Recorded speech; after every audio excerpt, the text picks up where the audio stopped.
today. 3 of our boys are in Rarotonga, so we do hope you enjoy this performance. It's our privilege.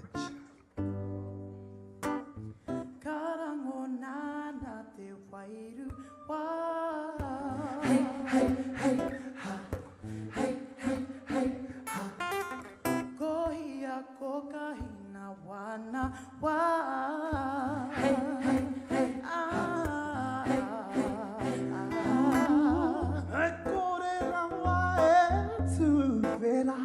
ki te kore e rangona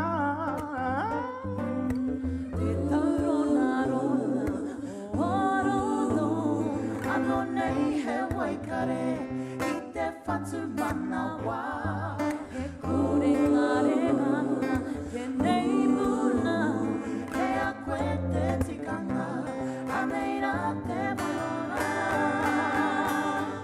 Te wairua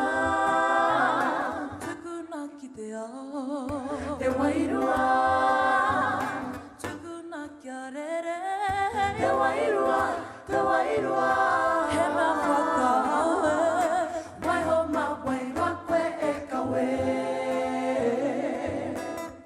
Engari te kore Hey, hey, hey, ha. Hey, hey, hey, ha. Aha koe hei tui he pona Hey, hey, hey, ha.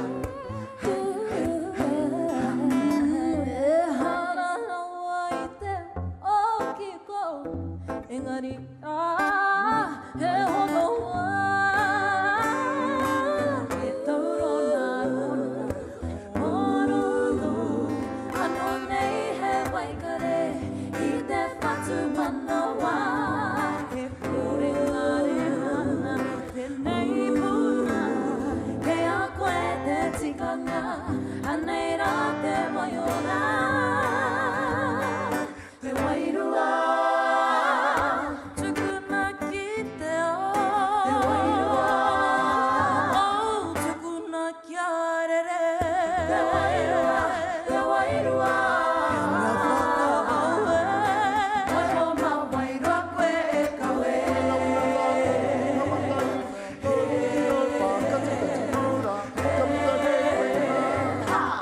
Kaputane kwena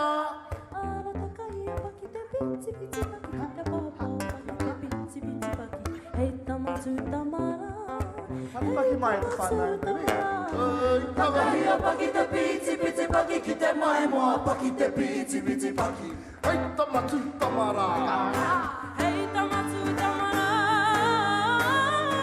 Te wairua Tukuna ki te Te wairua Tukuna kia rere Te wairua Te wairua Wairo ma wairua koe e kawe Wairo ma wairua koe e kawe Wairo ma wairua koe e kawe